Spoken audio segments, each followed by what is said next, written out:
로마서 네 번째 시간이고요. 로마서 말씀은 주제가 복음 하나님께서 지금도 일하십니다. 그리고 오늘 말씀의 제목은 이제 성도답게 삽시다. 이게 말씀 흐름을 가지고 설교를 하다 보니까 로마서, 권사님 로마서 1장 갑자기 이렇게 다정해 주셨어. 말씀을 시작하려고 그러니까. 이게 제목은 조금 덜 생각하셔도 돼요. 왜냐하면 주제 설교에서는 제목이 전체 흐름을 보여주지만 지금 강해 설교를 하고 있기 때문에 제가 이제 제목을 아예 안 달까도 지금 생각하고는 있는데 제목 없는 설교 자체가 좀 어색할 수 있을 것 같아서 나름 오늘 본문에 해당되어지는 제목을 정해봤습니다. 한번 오후 시간이시니까 함께 읽어볼까요? 이제 성도답게 삽시다. 이거는 서로 좀 격려하는 인사로도 좋을 것 같은데요. 이번에 앞뒤에 있는 분들과 함께 인사 나누시죠. 이제 성도답게 삽시다. 여러분 로마서가 좀 어려워서 제대로 안 읽어보셨기는 하셨을 것 같아요. 왜냐하면 로마서는 생각보다는 좀 쉽지 않아요. 그리고 여러분 들어보시기에는 바울 사도가 그 복음을 설명하는 데 있어서 가장 공교하고 정확하게 그 복음이 무엇인지를 설명하는 성경이 로마서라고 우리가 들어서는 알고 있는데 우리가 1장을 읽어보면 이게 과연 뭐 복음이 맞는가라고 하는 생각이 들 정도로 처음 부분은 복음이 맞는데 너무나 급하게 들어가고 또 뒤에 있는 내용들은 우리의 마음을 무겁게 하는 내용이 사실 3장까지 계속되어져요. 사실 아닙니다. 8장까지 계속되어집니다. 우리는 로마서를 시작하면서 그 시작하자마자 한 걸음에 들어온 주제가 있어요. 무엇입니까? 바울 사도가 로마에 있는 성도들에게 제대로 인사도 건네지 아니하고 뭘 얘기해요? 한 걸음에 들어온 주제가 복음이 무엇인지, 예수의 복음이 무엇인지, 그리고 우리의 삶 가운데 복음이 왜 필요한가? 그 주제를 커다랗게 이야기해놓고 그 주제를 로마서 전체를 통하여 풀어가고 있는 거예요. 우리가 로마서 1장을 통해서 지금 읽어낼 수 있는 무드, 분위기라는 게 있는데 지금 이 분위기는 바울 사도가 너무나 좀 조급해요. 조급하다는 느낌 좀 드시죠? 바울 사도가 지금 복음을 전하고 싶어서 그 마음이 너무나 조급합니다. 그래서 로마에 있는 성도들에게 내가 너희들에게 마음의 빚을 지고 있다. 그럼 복음의 빚인데 마음의 빚을, 복음의 빚을 지고 있다. 그리고 이어서 하는 말이 뭐예요? 내가 할 수만 있다면 단숨에 한 걸음에 너희에게 달려가고 싶다. 그래서 너희에게 예수의 복음을 전하고 싶다. 그 복음이 무엇인지를 설명하고 싶다. 여러분 이미 그들은 예수를 믿는 사람들이에요. 근데 바울 사도는 내가 너희에게 복음의 빚을 지고 있다. 그래서 한 걸음에 달려가서 너희에게 복음이 무엇인지를 이해시키고 알려주고 싶다라고 이야기하고 있는 것이죠. 그리고 이어지는 말씀을 통해서 내가 왜 이렇게 복음에 대한 열망을 품게 되어졌는지 그 이유에 대하여, 그리고 내가 왜 이렇게 간절하고 애타는 심정으로 너에게 빚진 자처럼 복음을 전하고자 하는가에 대한 그 이유를 하나하나 차근차근 설명하고 있는 거예요. 그럼 여러분 바울 사도가 1장 말씀에 전하는 왜 이 세상에 복음이 필요한가에 대한 대답은 무엇입니까? 우리가 전부 다 하나님의 진노하에 있기 때문에 그러하다라는 거예요. 여러분 중요합니다. 이게 우리가 전부 다 하나님의 진노 아래 있다. 우리가 예수 믿으면 구원받고 예수 안 믿으면 지옥 간다. 이것이 우리의 신앙 고백이긴 해요. 그러나 여러분 이렇게 이 사실이 신앙의 전부인 것처럼 우리가 생각하게 되어지면 복음을 우리는 어느 순간 내세적인 것으로 만듭니다. 그리고 운명에 대한 결론으로 만들어 버린다라는 거예요. 그러면 예수 믿으면 천당 가고 예수 안 믿으면 지옥 간다라는 것이 복음의 전부인 내용으로 우리가 오해하게 되어지면 예수를 믿지 않는 자에게는 이러한 복음을 설명할 필요가 있지만 우리가 바울 서신서를 통하여 복음이 무엇인지에 대하여 제대로 하나하나 이해하지 않으면 언제나 하나님의 복음이라고 하는 것은 오늘의 이야기가 아니라 장차 우리가 죽은 다음에 이르게 되어질 어떠한 그런 종말론적이고 운명에 대한 결론으로 끝나게 되어지는 것이죠. 그러다 보면 여러분 예수의 복음이, 예수의 십자가 오늘 저와 여러분의 삶 가운데 이루어 놓은 그 측량 못할 풍성함을 우리가 다 놓쳐버리게 되어지는 것입니다. 그러니 여러분 우리가 말씀을 공부하면서 점차로 복음이 비추어주는 우리의 진짜 현실이 무엇인지를 잘 이해하셔야 돼요. 잘 배우셔야 되고 여러분의 말로 제대로 잘 고백해 내셔야 하는 것입니다. 그리고 오늘 말씀은 바로 그 복음이 무엇인지에 대해서 오해하시면 죄가 무엇인지에 대한 그 현상을 보여주고 있는 것처럼 보여지는데 아니라고요. 여러분 이 말씀은 여러분 동성애에 대한 반대하는 말씀을 우리에게 보여주는 말씀이 아닙니다. 하나님의 창조의 방법에, 창조의 원리에 어긋나는 것이니까 그건 잘못된 거예요. 그러니까 이 말씀은 단순히 동성애가 문제이다라고 하는 것을 우리에게 보여주기 위해서 우리에게 이 말씀을 주시는 것이 아니에요. 도리어 복음이 무엇인지, 오늘 복음 안에서 우리의 현실이 무엇인지를 보게 하는 것이죠. 그러니 여러분 예수 그리스도의 복음이 절박해지는 순간이 언제예요? 기독교의 진리는 참으로 특이합니다. 우리가 언제 그 복음이 절박해집니까? 내가 하나님의 진노 가운데 멸망하였다라는 사실을 깨닫게 되어지는 순간 우리는 그 복음에 절박해지는 것이죠. 그러니 여러분 바울 사도가 로마서를 통하여 설명하고 있는 그 복음의 의미가 무엇인지를 깨달으시고 그래야 여러분의 삶의 자리 지금 여기에서 그 복음의 풍성함을 살아내시는 여러분 모두가 되어주시길 주님의 이름으로 축복합니다. 오늘 말씀에 보면 하나님의 진노에 대한 말씀이 계속되어져요. 하나님의 심판에 대한 말씀이 이어집니다. 그런데 보세요 여러분, 하나님의 심판에 대한 내용이, 심판에 대한 근거가 우리의 행위를 근거로 하는 것처럼 보여지지만 여러분 아니에요. 앞선 말씀과 연결되어지는 모든 말씀을 살피게 되어지면 하나님의 심판의 기준은 무엇입니까? 우리의 행한 일이 아니라 무엇이에요? 하나님과의 관계가 그 근거가 되어진다라는 거예요. 그러니까 하나님께서 우리를 심판하시는 이유는 하나님과의 우리의 관계 때문에 하나님은 우리를 심판하신다라는 것입니다. 그러면 도대체 하나님의 심판이라고 하는 것이 우리의 삶에 어떻게 드러나는가를 보셔야 되는데, 말씀드렸듯이 바울 사도는 필체가 좋은 사람, 글을 잘 쓰는 사람이잖아요.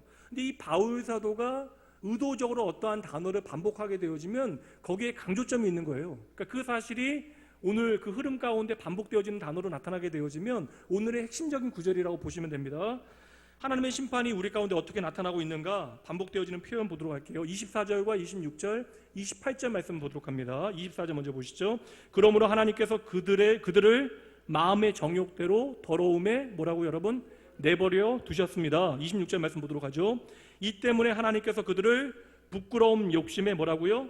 내버려 두셨대요. 그리고 28절 말씀으로 가봅니다. 또한 그들이 마음에 하나님 두기를 싫어하며 하나님께서 그들을 그 상실한 마음대로, 하나님을 잃어버린 마음대로, 이제 좀 이따 얘기하겠지만 누가복음 15장에 집 떠난 아들이 아버지가 자기를 기억하고 있다라고 하는 사실 잊어버리고, 심지어 내 손에 들려있는 것도 아버지 재산이라는 사실을 잊어버리고, 내 눈에 아버지 보이지 않는다고 아버지를 잃어버린 그 마음대로 살아가는 그 모양을 얘기하는 거예요. 하나님께서 그들을 그 상실한 마음대로 뭐라고요? 내버려 두셨다라는 것이죠. 근데 분명하게 우리의 현실을 보여주는데 계속해서 반복되어지는 표현이 뭐예요 여러분? 하나님의 심판이 뭐로 나타납니까? 우리를 내버려 두셨다라는 거예요. 마음이 좀 안 편하잖아요. 내버려 두셨다는 게 좋은 말씀으로 들리지 않습니까? 그 내용에 보니까 24절, 26절, 28절 여러분 성경 보세요. 우리의 마음의 정욕대로, 더러움과 부끄러움 욕심대로 하나님을 잃어버리고 상실한 마음 그대로 우리를 내버려 두셨다라는 것입니다. 근데 이 말씀이 우리에게 참으로 좀 무섭고 두렵게 다가오잖아요. 하나님 앞에 내버려 둠을 당한 인생들. 그러면 여러분 오늘 이 말씀 내버려 두셨다는 말씀이 계속해서 반복되어진다는 것은 이 내버려 두셨다라고 하는 단어를 통해서 바울 사도는 오늘 복음이 무엇인지를 우리에게 알려주고 있는 것이죠. 로마서 전체는 복음이 무엇인가에 대해 설명하는 거예요. 그러니까 복음을 우리에게 자세하게 분해하여 복음이 무엇인지를 제대로 이해하게 하여 우리로 하여금 복음에 합당한 삶, 복음을 풍성히 누리는 삶, 하나님의 뜻이 이 땅 가운데 이루어지는 삶을 살아가게 하시려는 것이 하나님의 의도인데, 오늘 말씀에 복음을 설명할 때에 계속해서 내버려 두셨다라고 하는 표현을 반복하여 말씀하고 있다는 거예요. 근데 우리가 1차적으로 내버려 두었다라고 하는 단어를 읽게 되어지면 어떤 생각을 하게 돼요? 내버려 두었다. 어떤 의미로 우리에게 다가오죠? 왜 우리가 두려워하고 이 말씀을 우리가 무겁게 받아들입니까? 내버려 두었다는 말을 우리가 어떻게 이해해요? 버려두었다, 버리다라고 하는 의미로 우리가 이해를 하잖아요. 그럼 여러분 한번 생각해 보세요. 진짜 한번 생각해 보십시오. 하나님께서 우리에게 말씀을 주시는데 우리를 버리시는 게 목적이라면 여러분 이 말씀을 계속해서 반복하실 필요가 있어요? 어려워요 여러분? 이해가 안 되세요? 그러니까 내버려 두는 것이 정말 버리는 것이 목적이면 내가 너희 버릴 것이다, 버릴 것이다, 버릴 것이다 반복해서 얘기할 필요 있냐고요. 그냥 버리면 되는 거잖아요. 그냥 진짜 버릴 거면 우리의 생각과 마음 가운데 지워버리면 돼요. 단순한 예를 들어 드릴게요. 석촌동은 음식물 쓰레기를 화요일, 목요일, 일요일에 버립니다. 오늘 버리는 날이에요. 제일이에요, 제일. 오늘 밤에 제가 버려야 됩니다. 여러분 음식물 쓰레기를 버리신 다음에 그것이 못내 아쉬워서 계속해서 돌아보시는 분 계세요? 궁금해서 그런 분 계실 수도 있잖아요. 음식물 쓰레기를 버리시면서 그게 너무 아까워서 계속해서 못내 지켜보시는 분들 계시냐고요. 누가 훔쳐갈까봐 그거 마음 무겁게 바라보시는 분 계세요? 아니잖아요.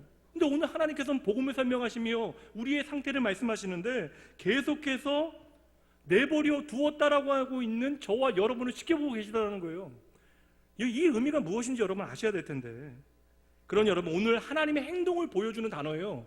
내버려 두셨다라고 하는 말씀이 반복되어지는 이유는 하나님께서 저와 여러분을 버리셨다라고 하는 것이 핵심이 아니라 오늘 저와 여러분이 하나님을 떠나서 선택한 현실이 무엇인지를 하나님께서 보여주시는 거예요. 그래서 오늘은 이 내버려 두셨다라고 하는 말씀의 의미가 무엇인지 예수의 복음을 통하여 해석해 보도록 하겠습니다. 그 내용 전체가 오늘 말씀이에요. 안 그러면 오늘 말씀 나와 상관없는 동성애자들을 향한 하나님의 심판의 말씀으로 마음의 악독함으로 세상에 옳지 못한 일들을 행하며 살아가는 사람들을 향한 말씀으로만 듣게 되어질 것이에요. 오늘 말씀에 보니까 그 정욕의 더러움, 부끄러운 욕심과 하나님을 잃어버린 마음, 하나님께서 그 가운데 우리를 버려두셨다고, 내버려 두셨다고 이야기하는 건데, 여러분 이거 잘 보세요. 우리가 정욕의 더러움에 처하게 되어지고 부끄러운 욕심 가지고 살아가고 하나님을 상실한 마음 그대로 살아가게 되어진 이유는 뭐예요? 저와 여러분의 선택이잖아요. 우리가 자초한 결과잖아요. 우리가 하나님을 떠나왔잖아요. 그러니 여러분, 우리가 선택한 그 현실의 상황에 그냥 있도록 두신 것이 하나님의 심판일 수 있다는 것이죠. 그러니 여러분, 오늘 이 내버려 두사라고 하는 말씀을 통해 하나님께서 하시는 말씀은 이것입니다. 오늘 너희들이 선택한 것이 무엇인지, 그리고 너희들이 나를 떠나 원하고 있는 것이 무엇인지를 제대로 한번 봐라. 이것이 바로 하나님의 심판이었다라는 것인데, 이렇게 하나님을 떠나 우리가 처하게 되어진 현실이 뭐예요? 28절 말씀, 핵심적인 말씀이에요. 이게 뭐예요 여러분? 28절 말씀에 우리가 하나님을 스스로 떠난 현실이 뭐예요? 우리의 마음에 누가 있는 것이 싫은 거예요. 하나님 두기를 싫어하는 거예요. 그래서 하나님이신 예수 그리스도께서 이 땅에 오셔서 죄가 무엇인지를 보여주심에도 불구하고 하나님과의 깨어진 관계로 마음 아파하지 아니하고 우리가 어둠 가운데 거하기를 원하는 것이죠. 그래서 빛 대신 예수 그리스도를 죽였다라고 성경은 이야기하고 있는 것이잖아요. 여러분, 하나님을 우리의 마음에 두기를 싫어하는 것을 세상 사람들은 자유라고 생각합니다. 그리고 여러분, 요즘에 유행하는 베스트셀러나 여러분 뛰어난 예술 작품들 보세요. 인간의 자유를 극대화하는 거예요. 포스트 모더니즘 시대에 모든 기준들이 깨어지는 시대 가운데 오직 우리가 지향할 수 있는 것은 인간의 자유라고 하는 것이죠. 그래서 인간은 오늘도 나의 주인이 되어져서 살아가는 것이 우리의 삶의 행복이라고 생각하며 착각하며 살아가고 있는 거예요. 그런데 여러분, 오늘 말씀은 우리에게 분명하게 보여주고 있는 것입니다. 우리가 그렇게 하나님을 떠나서 하나님 없는 자리와 경우와 현실을 만나게 되어지자, 다시 말해 우리가 하나님을 떠나게 되어지면서부터 벌어지는 일들이 뭐예요? 오늘 말씀이 보여주고 있는 모든 현실, 우리의 삶의 모든 것이 부패하기 시작하고 썩어가기 시작했다라는 거예요. 전적으로 모든 삶의 영역이 타락하게 되어진 것입니다. 그래서 남자가 남자를 취하는 일에도 부끄러움을 모른다라는 거예요. 옳지 못한 방법으로 남자와 서로 사랑하여야 하는 하나님께서 가정의 제도를 통하여 하나님의 마음을 깨닫게 하시는 그러한 관계들이 깨어지는 일들이 빈번하게 발생하게 되어지는 거예요. 그러니까 우리가 하나님을 떠나서 스스로 자유를 얻었다라고 생각하지만 막상 우리가 하나님을 떠나면서부터 인간의 삶과 현실이 어떻게 됐다는 거예요, 여러분? 비참해졌다라는 것이 오늘 말씀의 핵심이라는 것이죠. 여러분, 이것이 바로 인류 역사의 흐름이 되어지는 것이고 오늘 우리가 부인할 수 없는 현실이라는 것입니다. 그럼에도 불구하고 사람들은 뻔하고 뻔한 변명과 핑계를 댑니다. 내가 몰랐다라는 거예요. 하나님을 떠나게 되어진 첫 번째 순간도 마찬가지잖아요. 내가 정말 모르고 먹었습니다. 하나님, 내가 정말 나쁜 의도가 없었습니다. 당신께서 주신 저 사람이 나에게 먹으라고 했습니다. 첫 인류 아담으로부터 하나님을 떠난 모든 인류의 뻔하고 뻔한 핑계가 계속되어지고 있는 것이죠. 그러나 내가 정말 몰랐다, 내가 의도하지 않았다, 악의가 없었다라고 하는 모든 변명이 여러분 오늘 로마서의 말씀을 통하여 다 튕겨져 나가게 되어지는 거예요. 이것이 다 거짓이었음을 여러분 드러나게 하나님께서 말씀을 통해서 우리에게 보여주시는 것이죠. 여러분, 정말 몰랐다라고 하는 말도 거짓말이지만 정말 모르고 먹어도 독을 먹으면 죽어요. 여러분, 정말 몰랐어도 모르고 갔어도 절벽이라고 하는 선을 넘게 되어지면 모든 사람들이 떨어져 죽게 되어지는 것입니다. 그런데 우리는 인류의 역사 가운데 계속해서 우기고 있는 것이죠. 오늘 우리의 삶에서도 마찬가지라는 거예요. 하나님을 떠난 역사도요, 시간을 더하게 되어지니까 인간의 변명들도 더욱더 섬세해지기 시작해요. 야, 신이 있다면 이렇게 세상이 잔혹하게 흘러갈 수 있냐? 그러면 신은 장님이란 말이냐? 하나님께서 만든 사람들이 왜 이렇게 엉망이란 말이냐? 그러면 다 하자품만 신이 만든 것이냐? 이 세상이 이 모양 이 꼴인데 너희가 믿는 하나님은 도대체 어디에서 무엇을 하고 있느냐? 그러나 여러분, 하나님께서는 분명히 말씀하십니다. 이 모든 것이 너희가 그 마음에 나를 두기를 싫어하기 때문이다. 이 모든 것이 내가 원한 것이 아니라 바로 너희가 원한 결과이다.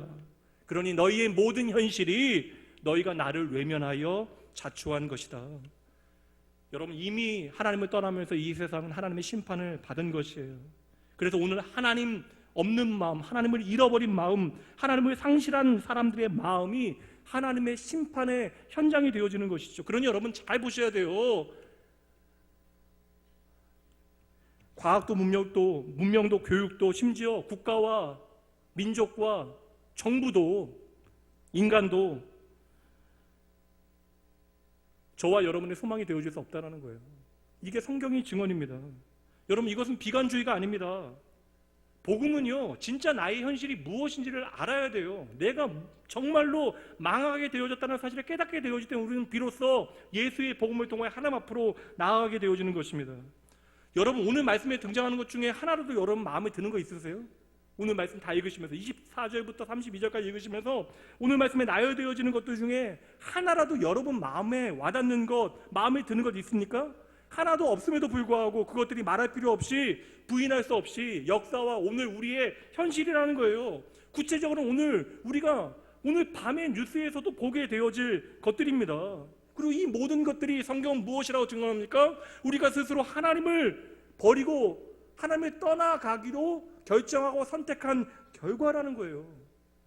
로마서는 그래서 예수 그리스도께서 우리의 복음 되신다라고 하는 사실을 설명하기 위하여 오늘 우리가 처해 있는 현실이 무엇인지 정확하게 보여주고 있습니다. 기독교 말고 다른 종교 사람들은 종교 통합에 대해서 이야기해요. 그러니까 종교 다원주의 시대에 도리어 종교 통합을 이야기하는 것도 참으로 재밌지만 그들이 뭐라고 얘기해요? 기독교에 대해서 기독교의 진리는 너무나 독선적이래요. 그러니까 너무나 독선적으로 사람들을 몰아댄대요. 근데 여러분, 생명에 대한 문제인데. 그러나 여러분, 이 세상의 현실에 대한 그 어떤 설명보다도 성경의 설명은 분명합니다. 하나님을 떠난 인류의 역사와 그 현실이 무엇인지를 성경보다 우리에게 더 정확하게 보여주는 여러분 세상에 다른 증거들이 어디 있겠어요? 오늘 본문의 말씀 좀 어렵게 들려지니까 이 말씀을 우리가 우리의 삶에 적용하기 위하여 제가 신약성경 복음서의 한 말씀을 가져다가 여러분들에게 설명드리려고 해요. 누가복음 15장 말씀입니다. 여러분, 누가복음 말씀에 보면 15장 말씀에 보면 이 문제가 성경에 얼마나 중요한 주제인가를 우리는 예수님의 가장 유명한 비유를 통해서 알게 되어집니다. 누가복음 15장의 가장 유명한 비유 뭐예요, 여러분? 여러분 대답하세요. 누가복음 15장 가장 유명한 비유 뭐예요? 예? 찾지 마시고요. 뭐예요, 여러분? 누가복음 15장 탕자의 비유잖아요. 탕자의 비유. 그러니까 여러분, 탕자의 비유의 핵심적인 가치는요, 오늘 말씀 로마서 1장 24절부터 오늘 마지막 절까지의 내용에 대한 부분들과 정확하게 일치하고 있다라는. 그러니까 오늘 본문의 내용을 스토리로 만들어내면 탕자의 비유라고 이해하셔도 여러분 틀림이 없다라는 거예요. 여러분, 집 나간 아들이 모든 것을 잃어버린 다음에 내가 왜 이렇게 일이 잘 풀리지 않느냐고 아버지를 향해서 원망할 수 있습니까? 모르시면 제가 탕자의 비유를 한 10분 정도 설명을 해드리고요. 집 나간 아들이 모든 것들을 다 잃어버린 다음에 왜 아버지께서 나를 이렇게 만드셨냐고 아버지를 향해서 원망할 수 있냐고요? 안 되잖아요. 아들의 그 모든 현실은 무엇의 결과예요? 아버지를 버리기로 자기가 선택한 자초한 선택의 결과잖아요. 그러니까 아버지와 함께하는 것, 아버지와 동행하는 것, 아버지의 통치와 아버지의 나라를 벗어나는 것이 자유라고 그가 생각하게 되어진 것입니다. 그래서 아버지의 통치력이 미치지 않는 먼 나라에 가서 내가 아버지에게 받은 것은 나의 것으로 착각하고 다 쓰게 되어져요. 그것을 허랑방탕하였다고 이야기합니다. 그리고 다 소진하고 어떻게 됩니까? 흉년에 배를 곪게 되어지잖아요. 그래서 어떻게 돼요? 유대인들이 절대 가지 말아야 되는 돼지 치는 데까지 가서 돼지를 치는 것이 아니라 어떻게 돼요? 돼지와 함께 살아갑니다. 그러니까 돼지 우리 안에 들어가서 돼지가 먹는 먹이조차도 먹을 수 없는 형편이 되어지는 것이죠. 근데 여러분, 그 순간 인생의 가장 비참한 현실에 처하게 되어지는 그 순간 인생의 중요한 터닝 포인트가 시작되어지는 거예요.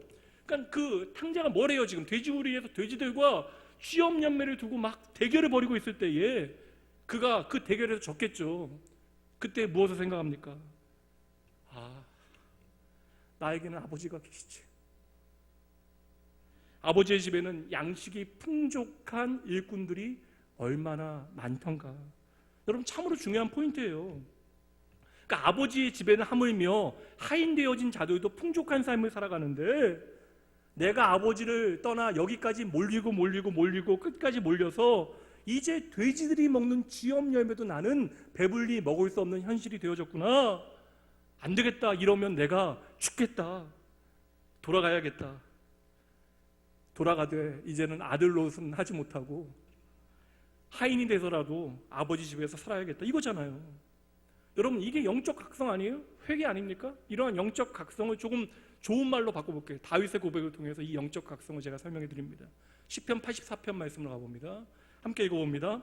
주의 궁전에서의 한날이 다른 곳에서의 첫날보다 나은즉 악인의 장막에 사는 것보다 내 아버지의 하나님의 성전 문지기로 있는 것이 좋습니다. 아멘. 여러분, 참으로 아름다운 고백처럼 보이지만 다윗은 여러분 우리같이 결핍과 부족을 경험하는 사람이 아니에요. 왕이잖아요. 여러분, 한 나라의 절대 권력자. 그런데 뭐라고 얘기합니까? 내가 왕으로 이 나라에서 모든 것을 누리고 살아가는 첫날보다 여러분 뭐라고 얘기해요? 하나님의 성전의 문지기로 하루만 살아도 그것이 나에게 더 좋습니다.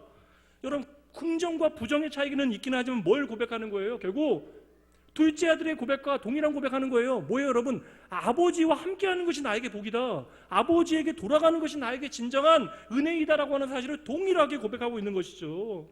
여러분, 하나님의 통치가 무엇인지, 하나님께서 우리의 삶 가운데 어떤 일을 행하시는지, 하나님이 어떠한 분이신지 이보다 더 정확한 설명이 없다라고 저는 생각해요. 여러분, 하나님은 우리의 삶의 전부가 되어지시는 분임을 믿으셔야 돼요.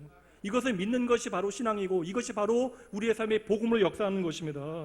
근데 여러분, 오늘 우리의 삶에 왜 하나님 없는 삶의 비극들을 경험하며 살아가게 되어지냐고요.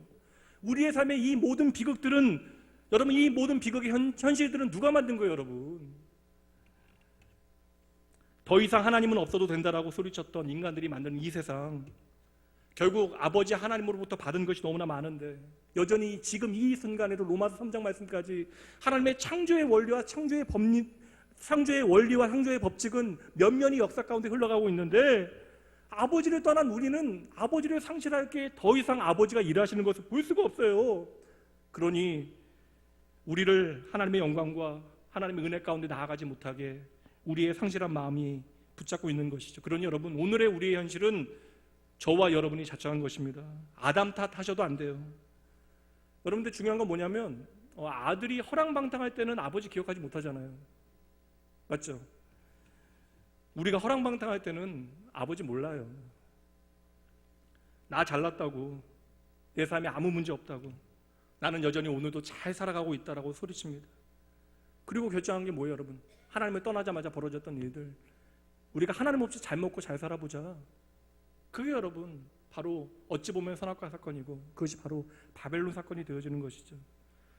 우리가 하나님을 떠나면서부터 우리의 마음 안에는 오늘 말씀대로 거대한 마음속에 우상이 생겨난 거예요. 그러니까 하나님의 진짜 축복이 무엇인지, 그 영광이 무엇인지, 내가 하나님의 손으로 창조되어졌다는 나의 존재의 의미도 잃어버리게 되어지고 내 삶의 현실 가운데 하나님의 그 생명과 영광은 하나도, 먼지 한 톨도 남겨놓지도 못한 채로 오늘 말씀대로 부끄러움과 더러움으로 우리의 삶이 부패되어져만 가는 것이죠. 이제 이렇게 영원히 썩어서 멸망밖에는 우리의 삶에 남는 것이 하나도 없게 되어진 것입니다.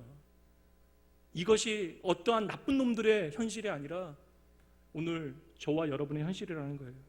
이 절망의 상황 가운데 다시 누가복음 15장의 탕자의 비유로 가보도록 하시죠. 탕자의 비유에서 극적인 변화의 순간은 아들의 생각이 변하잖아요. 어떠한 생각이 변해요? 아버지 집에는 하인도 잘 먹고 잘 산다. 그래, 결심했어. 아버지께로 다시 돌아가자. 하나님을 떠난 인류나요, 스스로 하나님을 떠난 인류나 돼지우리에 살고 있었던 그 둘째 아들이나 다 돼지우리에서 돼지에게 치워서 죽어야 돼요. 그런데 그 자리에서 탕자는 말합니다. 하나님을 기억해내요.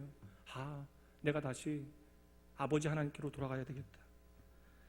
여러분, 이 모든 것을 가능케 한, 변하지 않는 한 가지가 있다라는 거예요. 다 망해야 되는데, 이렇게 죽어야 되는데. 탕자의 비유의 마지막 결론 때문에 그래요, 여러분.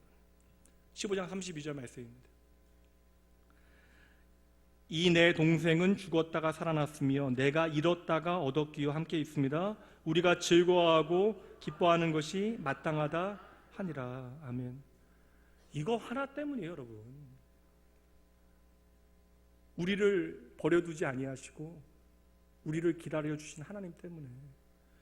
우리가 하나님께로 돌아가기만 하면 우리를 기뻐하시고 즐거워하시는 하나님 때문에 여러분 이러한 반전의 역사가 가능해지는 것입니다. 누가복음 15장에 세 가지 비유가 나와요.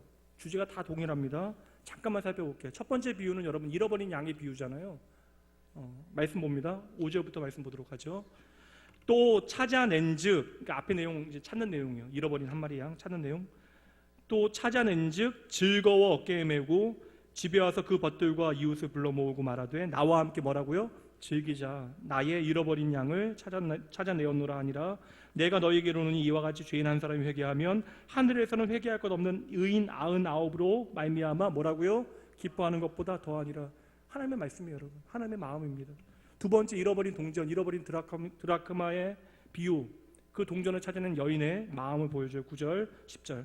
또 찾아낸즉 이웃을 불러 모으고 말하되 뭐라고요? 나와 함께 즐기자. 잃은 드라크마를 찾아내었노라 하니라. 내가 너에게 이르노니 이와 같이 죄인 한 사람이 회개하면 하나님의 사자들 앞에 뭐라고요? 기쁨이 된다. 전부 다 주제가 뭐예요, 여러분? 잃은 것을 찾은 기쁨. 이것은 주인의 입장에서 얘기하는 것이죠. 잃어버린 것을 찾았을 때 누리는 기쁨. 이것이 저와 여러분을 향한 아버지 하나님의 기쁨. 여기서 기쁨이 발생하는 이유가 뭐예요? 지금 찾는 대상은 물건이지만, 대상에 불과하지만 주인에게 너무나 소중했다라는 거예요. 그게 핵심이잖아요. 그러니까 말씀드렸잖아요. 우리의 죄에 대한 하나님의 심판은요, 어떠한 외형적 결과에 대한 심판이 아니에요. 그러니까 여러분 이러한 오해를 하게 되어지면 나는 저 사람보다는 나쁜 죄를 덜 지었으니까 그래도 저 사람보다는 나은 죄인이라고 착각하게 되어진다고. 아니에요, 여러분. 죄는요 하나님과의 관계예요. 하나님을 떠난 그 순간부터 인간이 처하는 모든 현실은 절망이고 멸망입니다. 근데 여러분 잃어버린 우리를 하나님께서 찾기를 기뻐하신대요. 그러니 우리가 그 죄의 현실 가운데 언제든지 하나님 앞에 돌아가겠다라고만 마음만 먹으면 하나님께서 우리로 인하여 기뻐하신대요. 그러니 이 기쁨은 여러분 다른 기쁨이 아닙니다. 하나님과의 관계에서 오는 기쁨이에요. 제가 지난주에도 말씀드렸지만 여러분 고3 때 집 나간 아들이 7개월 만에 들어왔어요. 여러분 그 집사님이 아들 어찌 하셨을까요? 상상이 안 가세요, 여러분? 막 7개월 만에 들어왔으니 그 죄에 대한 대가를 치르도록 여러분 매를 댔을까요? 그냥 엉엉 우셨대요. 그 집사님이 우실 거라고 하는 것은 저는 상상도 안 가는데 그 여자 권사님의 얘기에 따르면요 2시간 동안 아들을 안고 엉엉 우셨대요. 그러니까 저는 그 아들이 2시간 동안 안겨서 어떤 생각을 했을까도 궁금하기도 합니다. 여러분 이 기쁨이 뭔지를 잘 보셔야 돼요. 찾아내고야 말겠다라고 하는 주인의 의지가 총동원되어지잖아요. 그리고 그 찾은 기쁨이 무엇인지를 보여줍니다. 동네 모든 사람들을 불러서 함께 나눌 정도로 이 기쁨이 큰 거예요. 여러분 근데 보세요. 소유가 늘어났냐고요? 더 많아졌냐고요? 아니잖아요. 잃어버린 것을 찾았는데 이렇게 기뻐하잖아요. 근데 여러분 정확하게 이 비유가 무엇인지 세 번째 비유가 오게 되어지면 우리는 정확하게 그 의미를 깨닫게 되어져요. 첫 번째, 두 번째는 찾는 주체가 찾아서 기뻐하는 것인데 물건에서 세 번째 비유는 뭐로 바뀌어요? 사람, 인격이 있는 아들로 바뀌잖아요. 망나니 아들이 여러분 말도 안 되는 일을 저지르고 우기면서 아버지 재산 달라고, 이것은 아버지를 부정하고 아버지가 죽는 것을 전제하고 달라라고 이야기하는데 나가겠다고 이 망나니 아들은 우겨서 돈을 받아서 나가잖아요. 근데 아버지는 어떻게 해요, 여러분? 그냥 보냅니다. 그냥 보내는 것이 오늘 말씀에 저는 내버려 둠이라고 생각해요. 그러므로 내버려 두면 버리는 게 아니죠. 두고 보는 거죠. 기다려 주는 거죠. 그래서 사랑은 언제나 오래 참는 것입니다. 이게 핵심이에요. 어떻게 진짜 버린 거예요, 여러분.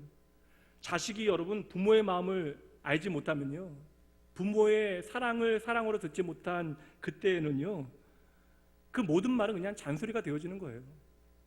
그때는 그냥 기다려줘야죠.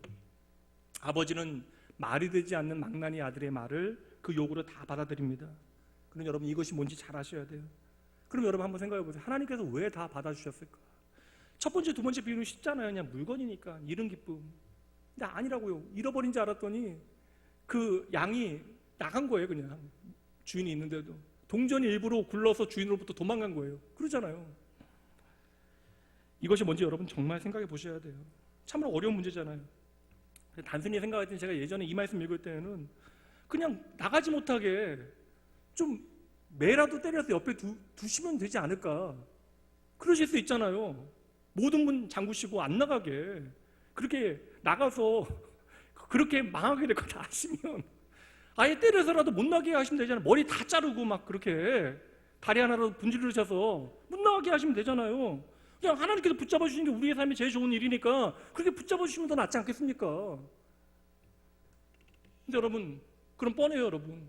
그럼 우린 평생 머리 깎이고 다리 부러지면 아버지 곁에 있긴 하겠는데, 그럼 아버지 마음 모르고 평생 원망하고 불평하고 하나님 나빠, 아버지 나빠하면서 살아가겠죠. 하나님 아버지의 마음이 무엇인지 모르는 4살밖에 미운 아이들처럼, 부모의 마음은 다 오해하는 사춘기 아이들처럼. 하여튼 여러분, 하나님의 그 깊은 뜻을 다 할 수는 없지만 하나님께서는 그냥 놓아 두셨어요. 내버려 두셨습니다. 여러분, 앞에 2가지 비유도 이해가 안 돼요. 모든 것을 다 하시는 하나님께서, 그러니까 절대 놓치지 않으실 분이 앞에 2가지 비유에서는 잃어버리시잖아요. 이게 말이 되냐고요.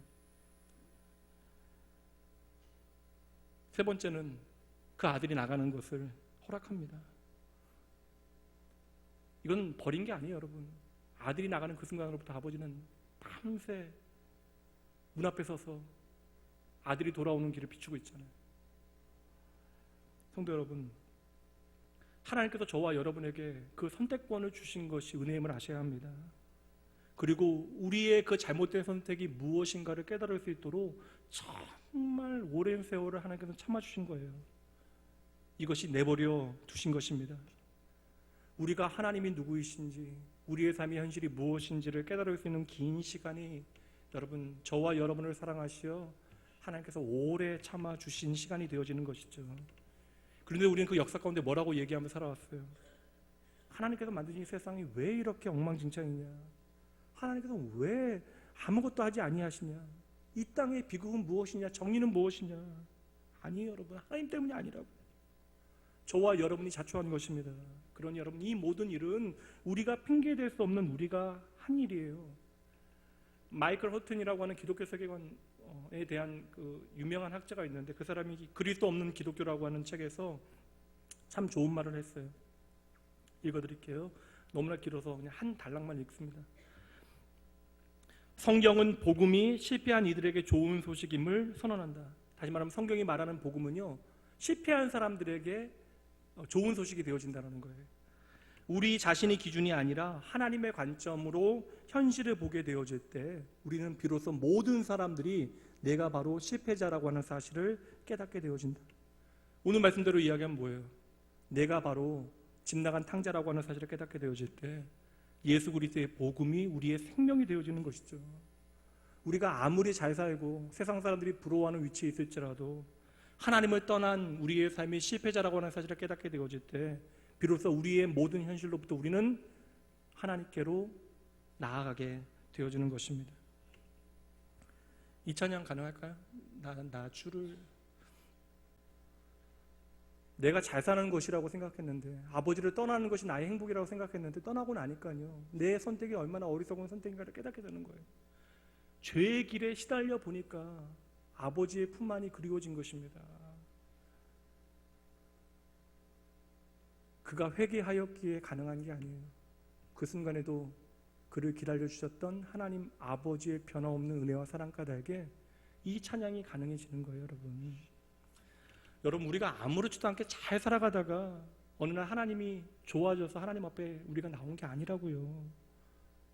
하나님의 은혜 가운데 하나님을 떠난, 하나님을 외면한 우리 현실이 얼마나 무서운가를 우리가 알게 되어진 거예요. 이렇게 하나님을 외면하고 떠난 현실이 무엇인지를 똑바로 보지 않고서는 어느 누구도 하나님 아버지께로 돌아올 수 없는 것입니다. 탕자는 그래서 정말 지혜로운 판단을 한 것이잖아요. 내 아버지 집에는 양식이 풍족한 품꾼이 얼마나 많은지. 오해였지만 이 정도 생각하는 것도 귀한 거예요, 여러분. 아버지께로 돌아오면 내 삶의 풍족과 윤택이 시작되어진다. 영혼의 갈증이 시작되어진 것이죠. 하나님 없이는 타는 듯한 목마름과 죽을 듯한 배고픔을 해결할 수 없다고 하는 사실을 아는 사람, 세상의 그 어떤 것으로도 나는 도무지 이제는 만족할 수 없다는 사실을 아는 사람만이 여러분 참으로 하나님께 돌아오게 되어지는 것이에요. 어거스틴 말대로 여러분, 하나님을 만나기까지 우리의 영혼에는 평안은 없는 것입니다. 참으로 우리가 하나님 앞에 돌아와 하나님을 만나게 되어질 때 우리의 삶에 진짜 샬롬이 주어지는 줄 믿으시기 바랍니다. 이 문제는 여러분 절대 대강 적당히 타협할 수 있는 문제가 아니라고요. 우리가 하나님의 은혜 가운데 구원받은 것으로 이 세상에서 하나님 없이 여전히 탕자와 같이 살아갈 수도 있는데, 예수 그리스도의 복음은 끊임없이 우리로 하여금 이 땅에서 하나님의 나라의 백성답게 살아갈 수 있는 방법을 알려주고 계시는 거예요. 우리를 그냥 내버려 두실 수 없다라고 하는 하나님의 의지와 하나님의 마음이 바로 오늘 말씀에 담겨져 있는 것입니다. 이 문제는 저와 여러분의 생명이 달려있는 문제이니 어찌 저와 여러분을 사랑하신 하나님께서 타협하시겠어요. 그러니 여러분 다시 말씀드릴게요. 오늘 말씀은 무서운 하나님의 심판의 현장처럼 보여지지만 아니에요. 이러한 현실을 제대로 보는 사람만이 예수 그리스도께로 나오게 되어지는지 믿으시기 바랍니다. 여러분 탕자의 비유 잘 보시면 놀라운 진리 한 가지를 발견하게 되어져요. 역설적이긴 하지만 인간이라고 하는 존재가 얼마나 위대한가를 보게 되어집니다. 여러분 세상에 존재하는 피조물 가운데 하나님을 거역할 수 있는 존재가 있나요? 여러분 세상의 모든 피조물은요 창조의 법칙을 어긋나게 되어지면 다 죽어요. 여러분 하늘을 나는 물고기 여러분 상상하실 수 있어요? 여름에 털이 너무나 무겁다라고 여러분 바리깡으로 그 털을 다 잘라버리는 여러분 사자를 상상하실 수 있겠습니까? 왜 이렇게 심각하게 들으세요? 세상의 모든 존재하는 것은요 하나님의 창조의 원리대로 존재하는 거예요. 심지어 돌멩이 하나도 그 자리에 있는 것이 하나님의 창조의 원리입니다. 그래서 하나님께서는 그 돌멩이를 통해서도 찬양받고 계시는 거예요. 그 존재대로 살아가고 있기 때문에. 근데 유일하게 하나님께서 창조하신 인간만큼은 하나님의 손으로 하나님의 그 호흡으로 창조되어진 하나님의 영으로 창조되어진 인간만큼은 하나님 앞에 고집을 부릴 수 있는 존재로 창조하셨다라는 거예요.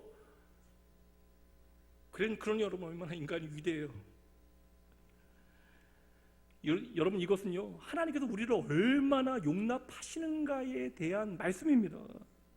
하나님 은혜 가운데 우리가 얼마나 큰 존재인가를 아셔야 돼요. 역설적이지만 다시 말씀드립니다. 우리는 하나님께 거역할 정도로 대단한 존재예요. 이렇게 우리가 하나님 앞에 거역할 수 있는 위대함을 가질 수 있었던 이유가 뭐예요? 한 가지죠. 은혜예요. 은혜. 하나님의 은혜입니다. 여러분 하나님의 은혜 까닭에 우리가 이렇게 하나님 앞에 말도 안 되는 말로 불순종하고 건방 떨며 하나님 앞에 깝죽거릴 수 있는 거예요. 이건 저한테 하는 얘기인가? 저한테. 성도 여러분, 저도 하나님 앞에 탕자와 똑같아요. 엉터리 자식이지만 그래도 한 가지는 정확하게 알고 있어요.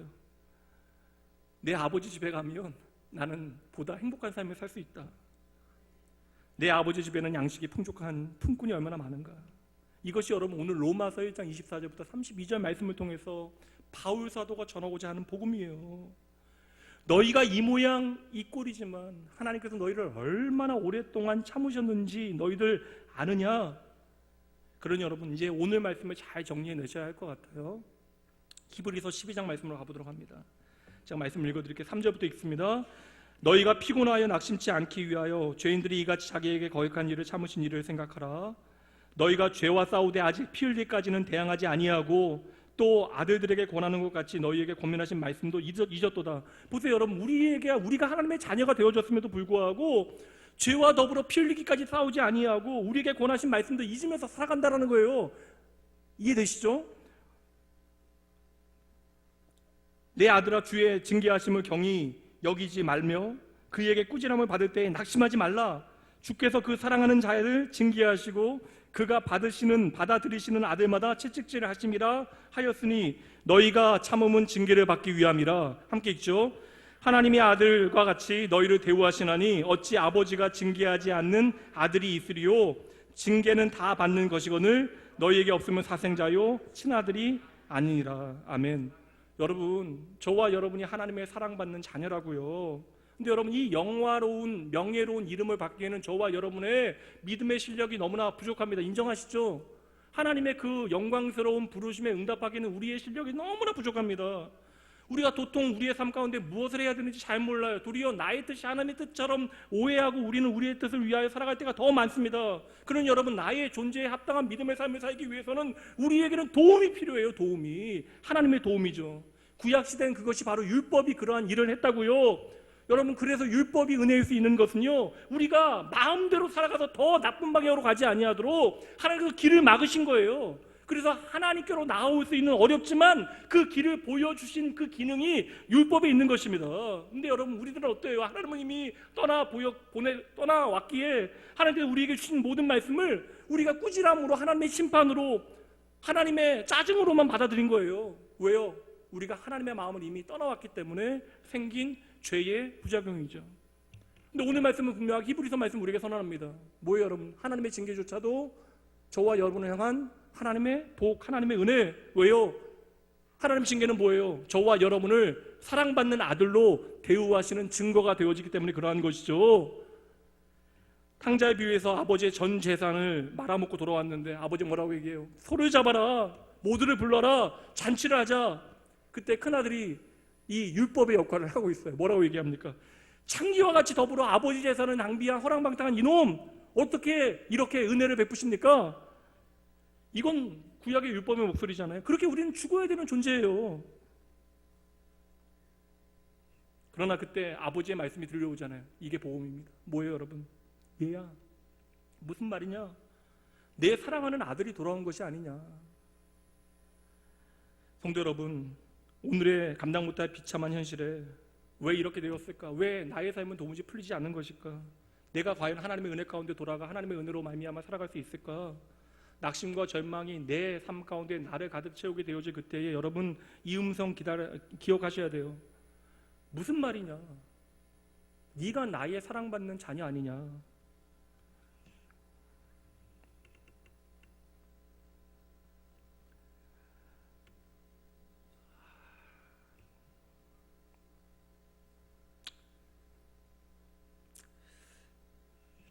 앞에 설명하면서 시간이 너무 많이 갔어요.